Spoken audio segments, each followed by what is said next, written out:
Qui n'a jamais ressenti la peur ? Même en étant un viking ou une super-héroïne, on sait que la peur peut pointer le bout de son nez à tout moment. Certains nous disent de nous y confronter, d'autres pensent encore qu'il faut vivre avec, ou encore que la clé pour la surmonter est une méga dose de confiance en soi qu'on crée en sautant partout. Nous allons voir aujourd'hui que ce qui permet de réguler la peur, c'est avant tout de bien l'identifier. Alors sortez vos loupes et partons ensemble à la découverte de nos peurs. Bonjour et bienvenue dans le Happy Brain Show, le podcast dédié à la santé mentale et à son impact dans toutes les sphères de nos vies. J'y parlerai de neurosciences, de thérapie, d'approches innovantes et scientifiques, le tout avec une touche de fun parce que je suis comme ça. Bonjour, ici Yelena, praticienne et formatrice en thérapie brève. Je suis ravie de vous retrouver pour ce nouvel épisode de Happy Brain Show. Ensemble, nous allons parler aujourd'hui de la peur, ou plutôt des peurs. Ce mot « peur » est devenu assez générique et utilisé de manière plutôt floue. Alors, lorsque l'on décide de s'en occuper, seul ou avec un coach ou un thérapeute, il est important de la définir avec précision. Si je fais un parallèle avec le corps, admettons que l'on soit allergique. Si on ne précise pas à quoi, impossible de vivre. On se mettrait dans une bulle et on ne mange plus rien du tout. Si on sait à quoi on est allergique, eh bien on sait comment agir et quel traitement il nous faut et on peut continuer à vivre normalement. Pour la peur, c'est un peu pareil. Il est important d'identifier avec précision la cause de la peur. Alors quand je dis la cause, je ne parle pas de l'origine ou de la création de cette peur. Ce que nous devons trouver, c'est quel système émotionnel est touché. Avant de définir les différents types de peur, revenons sur le mécanisme fondamental qui régit nos émotions. C'est ce qu'on appelle la triade des émotions. Il y a donc toujours un déclencheur, interne ou externe, une émotion qui émerge et qu'on se doit de définir avec le plus de précision possible, et enfin des besoins qui sont cachés derrière. Le besoin est alors satisfait ou non, et c'est ça qui génère l'émotion. Prenons 2 exemples. Tout d'abord avec une émotion agréable à ressentir. Alors oui, je fais une petite parenthèse, mais il n'existe pas d'émotion positive ou négative. C'est juste agréable ou désagréable à ressentir, mais elles sont toutes utiles et nécessaires. Alors si on leur colle l'étiquette de positive ou négative, eh bien on aurait tendance à castrer ou à refouler les négatives. Donc elles sont juste agréables ou désagréables à ressentir. Bref, donc une émotion agréable. Partons sur la joie. Vous passez un examen, comme le permis par exemple, vous l'obtenez et donc vous atteignez votre objectif. Ça, c'est le déclencheur. La joie s'active, ce qui veut dire que votre besoin est satisfait. À dire vrai, c'est une émotion mêlée dans ce cas. Il y a la joie qui nous dit que notre besoin de légèreté est comblé, mais aussi notre besoin de nous réaliser, d'exister. Nous ressentons donc de la fierté également en général. Prenons maintenant une émotion désagréable. Ça fonctionne de la même façon. Imaginons, je suis dans les bouchons, déclencheur, parce que je risque d'être en retard. L'émotion qui monte, ça peut être la colère, la frustration, c'est la même famille d'émotions. Donc l'émotion monte, mon besoin n'est pas satisfait, l'objectif n'est pas atteint ou mes valeurs n'en sont pas respectées puisque c'est important pour moi d'arriver à l'heure. Voilà donc pour la base. Il y a toujours un déclencheur à une émotion et derrière l'émotion, il y a un besoin qui est caché derrière. Ça va pour vous ? On continue. Revenons maintenant aux différentes formes de peur. Je vais prendre un exemple très simple vous allez pouvoir observer que toutes les formes de peur y sont déclenchées quasiment. Cet exemple, le voici. Imaginez que vous allez démarrer un nouveau job. Vous pouvez aussi faire le parallèle avec un enfant qui rentre dans un nouvel établissement par exemple, ça fonctionne aussi. La peur numéro 1 qui peut être là, c'est la peur qui touche à votre sécurité physique, matérielle, voire financière parfois. Imaginez, vous avez rendez-vous le lundi matin à 9h, vous ne savez pas où c'est, vous ne savez pas comment est le bâtiment, s'il y a un parking à proximité, un lieu pour déjeuner, etc. Et tous ces questionnements vont faire que la peur va monter. Dans ce cas, le déclencheur est le manque d'informations. Le cerveau aime rester dans ce qu'il connaît, c'est plus facile à gérer pour lui. Donc, dès que la peur est activée, c'est qu'il lui manque des informations. Dans ce cas précis, le message de la peur est le suivant: j'ai besoin d'informations. Vous pouvez donc vérifier par exemple le temps de trajet qu'il vous faut pour y aller, éventuellement le faire une fois, poser des questions à votre futur manager pour le parking, les repas, etc. Plus vous allez avoir d'informations complémentaires, plus votre cerveau ajoutera ces pièces manquantes à l'image qu'il projette et moins la peur sera grande. Donc ça, c'est pour la première peur. Ça n'est pas la seule peur qui peut s'activer dans ce type de situation. Imaginons que pour ce poste, ce nouveau job, il va vous falloir faire de nouvelles missions en rapport tout de même avec vos compétences. Ce qui peut monter, c'est « j'ai peur de ne pas y arriver » ou de ne pas être assez bon ou pas assez rapide ou pas assez efficace. Dans ce cas, cette peur, elle est reliée à notre besoin de nous réaliser. Et là, typiquement, elle est reliée à notre confiance en nous, à notre besoin d'exister, de nous réaliser, comme je le disais.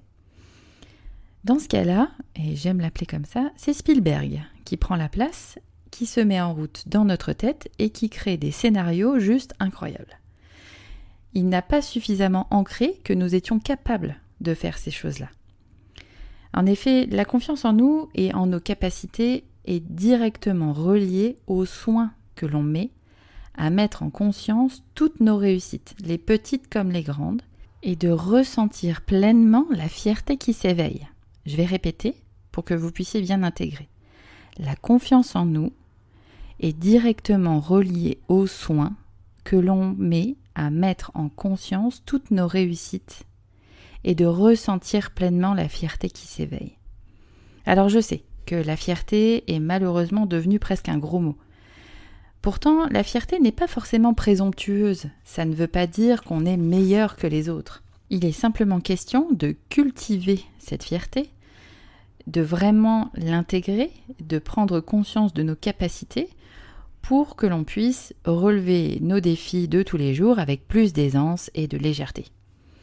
Donc, pour calmer cette peur de ne pas réussir, il est donc essentiel de la définir, c'est-à-dire de savoir que c'est de celle-ci qu'il s'agit, de la ressentir dans notre corps, la réguler par la respiration par exemple, et ensuite d'amener des ressources. C'est typiquement un processus de régulation d'émotions. Ces ressources seront par exemple de lister toutes vos réussites, à nouveau, les petites comme les grandes, et de ressentir pleinement cette fierté dans chaque cellule de votre corps. Vous créez ainsi un nouveau schéma de connexion dans votre cerveau, qu'il sera important de cultiver au quotidien. Quand je parle de cultiver au quotidien, c'est-à-dire de tous les jours se poser et de se dire « Ok, de quoi je suis fière aujourd'hui ?» Alors il y a des fois, ça va être d'avoir enfin bouclé un dossier sur lequel on accrochait un petit peu, mais parfois, quand on a peu d'énergie ou quand on a un moral un peu bas, eh bien simplement le fait de s'être levé, d'avoir pris sa douche, d'avoir fait son lit, eh bien on peut être fier de ça en fait. C'est vraiment comme dans les accords Toltec, faire de son mieux, et on peut être fier du mieux qu'on a fait. Donc plus vous allez lister au quotidien des choses pour lesquelles vous êtes fier, vous vous sentez fier, et plus ce sera facile dans les moments où vous allez vous confronter à quelque chose de nouveau un petit peu, d'avoir cette confiance et de la faire remonter simplement en relisant. Alors moi j'aime bien utiliser soit des petits post-it ou des petits papiers qu'on peut mettre dans une urne par exemple, ou un cahier où vous notez tous les soirs vos petites fiertés ou vos grandes fiertés. Et simplement le fait de les relire va vous permettre, puisque le cerveau ne fait pas la différence entre ce qui se passe maintenant et puis un souvenir, donc tout ça va permettre de réactiver les bonnes hormones dans votre cerveau et ainsi de vous redonner confiance et d'aborder la difficulté qui se présente devant vous avec plus de légèreté, comme je le disais. Troisième possibilité maintenant, là on a parlé donc de la peur en termes de sécurité, là on parle de la peur de ne pas y arriver. Ce qu'il peut y avoir aussi, c'est la peur qui est reliée à la nouvelle équipe que l'on va rencontrer. On peut effectivement avoir peur de ne pas s'intégrer facilement par exemple, ou même d'être carrément rejeté. Cette peur est directement connectée à notre besoin de créer du lien avec les autres. Ça, c'est un besoin fondamental. Le déclencheur reste l'inconnu, on ne sait pas à qui on aura affaire. Ou alors, Spielberg, à nouveau, crée des scénarios qui ressemblent à des expériences précédemment vécues, où il a été compliqué pour nous de créer du lien, ou encore des fois où vous êtes carrément senti exclu ou rejeté. Donc Spielberg vous fait une belle compilation de tout ça, et puis la peur monte et elle peut être vraiment très forte. Bien souvent, en restant dans cette énergie, on devient méfiant, et ça va nous amener à attirer à nous des expériences similaires. Et puis du coup, le cerveau se dit « Ah, tu vois, j'avais raison, c'est comme ça que ça allait se passer. » Donc le risque, c'est que le schéma se répète. Ce qui peut aussi se générer comme comportement, c'est qu'on va au contraire tout faire pour être aimé par les autres, quitte à s'oublier au passage, et la moindre incartade avec un collègue ou quoi vous semblera injuste, vous vous sentirez trahi, et boum, on retombe dans le « j'aurais pas dû faire confiance, tu vois, à chaque fois c'est pareil, les gens sont comme ci, les gens sont comme ça, etc. » Et on retombe dans un schéma. Mais alors comment faire pour calmer cette peur de ne pas être accepté et d'être rejeté ? Comme souvent, lorsqu'il s'agit d'émotions, il y a 2 manières de s'en occuper. La première solution est d'amener de la ressource, c'est-à-dire à se rendre plus fort face à la situation, psychologiquement parlant. Et autrement, la deuxième possibilité, c'est de nettoyer les charges émotionnelles qui nous dérangent et qui créent ces comportements de méfiance, et ensuite d'amener de la ressource également. Pour la première option, on peut le faire seul, et de la même manière que pour la peur de ne pas y arriver, nous allons remettre en lumière des situations qui nous permettent d'affirmer que le scénario inverse que celui que nous propose Spielberg est possible. Et on va se remémorer des souvenirs. Dans ce cas précis, on peut refaire la liste de toutes les situations où la rencontre de nouvelles personnes s'est très bien passée. On peut lister également toutes les personnes de notre entourage qui nous aiment, comme on est, etc. Et on va regarder cette liste et on va ressentir tout l'amour qui est déjà autour de nous. Et on peut ajouter également la gratitude que l'on ressent pour toutes ces personnes qui sont autour de nous, qui nous soutiennent, qui nous aiment, etc. Je reviens rapidement, je fais une parenthèse sur la gratitude. C'est pas toujours un concept qui est facilement maîtrisable. On voit bien souvent gratitude, il m'est arrivé telle chose, ça s'est bien passé, etc. Mais quand il s'agit de ressentir la gratitude, c'est vraiment de ressentir la reconnaissance que l'on a pour ce qu'on a autour de soi, que ce soit le matériel ou les gens qui nous entourent. C'est vraiment ressentir cette reconnaissance-là. C'est ça, la gratitude. Et c'est ça qui nous permet de booster et de regarder, non pas ce qui manque à notre vie, mais d'aller déjà chercher ce que l'on a. Et là, ça change tout après en termes de mentalité et de comportement, ça c'est sûr. Donc, si vous faites justement cette liste de toutes les personnes de votre entourage qui vous aiment comme vous êtes, eh bien vous allez ressentir cela. Vous allez ressentir de l'amour et vous allez ressentir de la gratitude. Ok ? Donc ainsi, si on reste dans l'exemple donné, vous démarrez un nouveau job où l'enfant démarre dans un nouvel établissement, eh bien avec toutes ces données-là emmagasinées, c'est-à-dire celles où c'est facile de créer du lien, etc., eh bien vous pouvez être à nouveau vous-même, la belle personne que vous êtes, prête à rencontrer d'autres belles personnes, et tout se calme et revient à l'équilibre dans votre esprit. Dans le cas maintenant où vous souhaitez nettoyer les charges émotionnelles qui vous bloquent et amener de la ressource, l'idéal est d'être accompagné.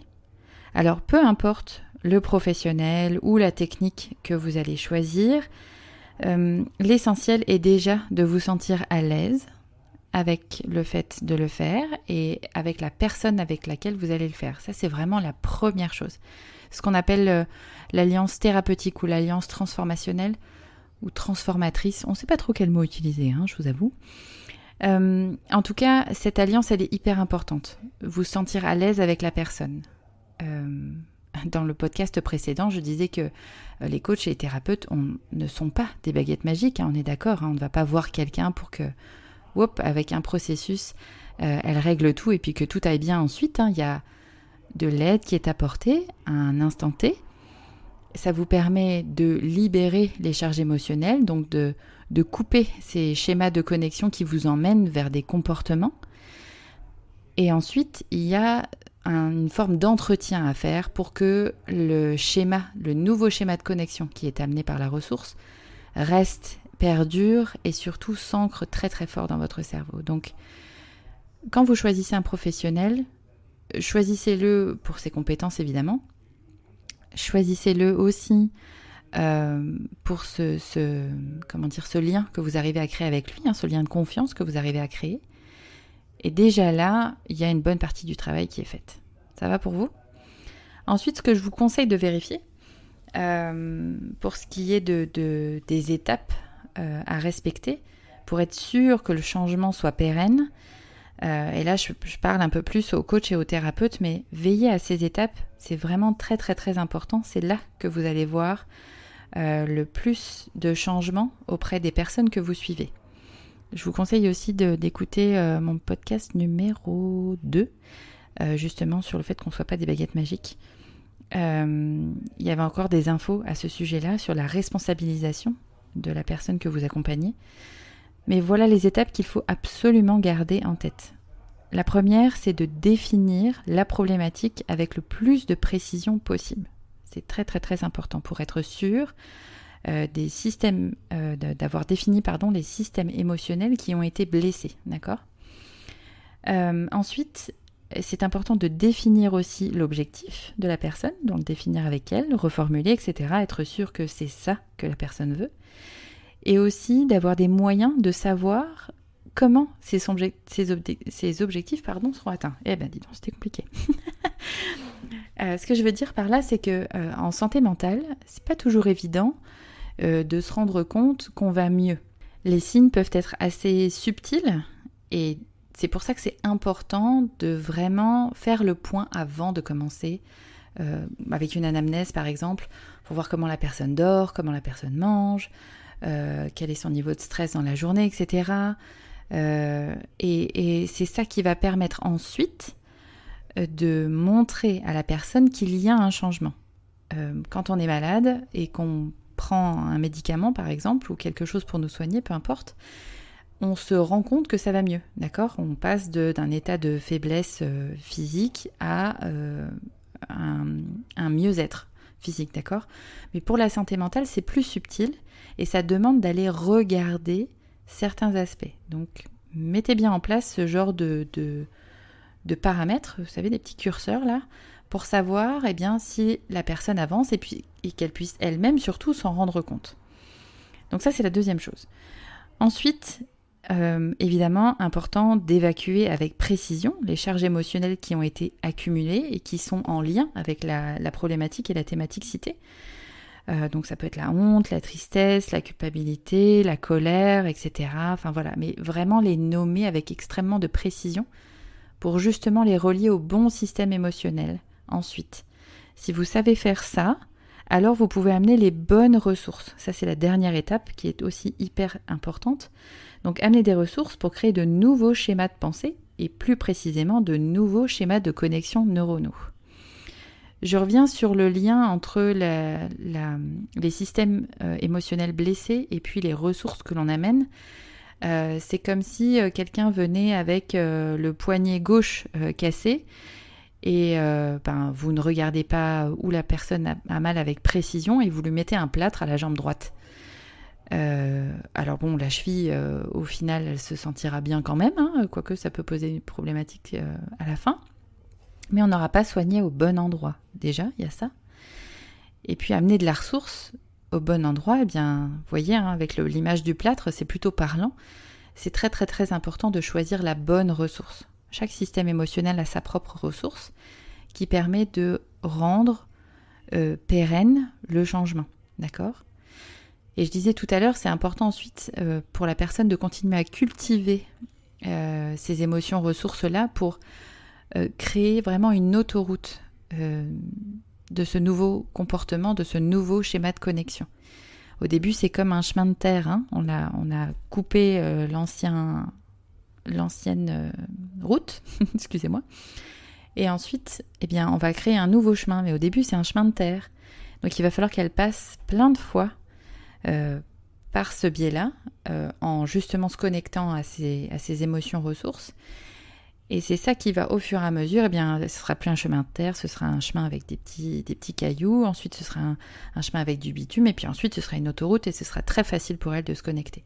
C'est la répétition qui va faire que ça va être pérenne. Ok ?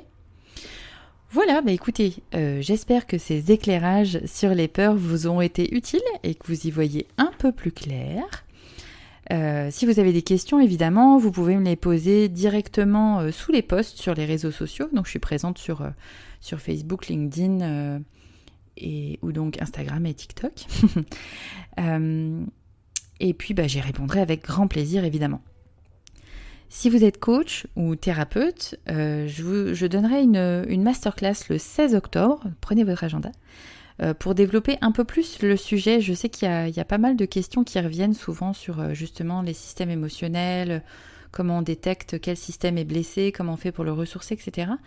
Et donc je donne une masterclass sur le sujet le 16 octobre. Donc vous trouverez toutes les infos pour vous y inscrire sur les réseaux. Écoutez, dès demain, le 26 septembre, donc vous trouverez les événements, etc. pour pouvoir vous inscrire à cette masterclass. Voilà, eh bien, il ne me reste plus qu'à vous remercier pour votre écoute. Le prochain épisode sortira la semaine prochaine, donc lundi prochain. Et on parlera ensemble de respiration et de cohérence cardiaque. De résonance cardiaque même plus précisément. C'est vraiment quelque chose qui m'a sauvée, moi, la grande angoissée que j'étais. Et je faisais des crises d'angoisse à répétition et quand j'ai appris à respirer, eh bien tout s'est arrêté. Voilà, eh bien je vous dis à lundi prochain. Bonne écoute et pensez à partager à toutes les personnes que ça pourrait aider. À bientôt!